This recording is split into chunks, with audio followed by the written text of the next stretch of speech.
नाशिक महापालिकेच्या प्रभाग 2 मधून आडगाव, नांदूर, मानूर, पुनारनगर, पार्कसाईड होम या प्रभागामधून मी भारतीय जनता पार्टीकडनं मी उमेदवारी या ठिकाणी मागितलेली आहे. गेल्या 28 वर्षापासून मी भारतीय जनता पार्टीचा कार्यकर्ता युवराज दशरथ झोमान मी कार्यकर्ता ते आज मी मंडल सरचिटणीस या पदापर्यंत काम करत असताना पक्षाच्या माध्यमातून मी जनतेची अनेक कामं केली. या प्रभागामध्ये माझा संपर्क या दांडगा असल्यामुळे नागरिकांच्या आग्रहास्तव मी प्रभाग 2 क आणि प्रभाग 2 ड मधून मी उमेदवारी मागितलेली आहे.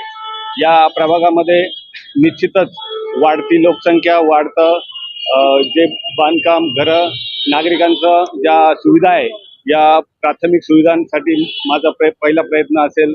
सर्व नागरिकांना वेळच्या वेळी नागरी सुविधा कशा उपलब्ध होतील, पाण्याचे जे प्रश्न आहे, स्वच्छतेचा विषय असेल, त्यानंतर रस्त्यांची खड्डे मुक्त रस्ते कसे करता येईल, नागरिकांना कसं चांगलं जीवन जगता येईल, यासाठी मी प्रभाग 2चा नगरसेवक म्हणून मी महापालिकेत निश्चितच चांगली बाजू मांडू शकतो अशी मला खात्री आहे.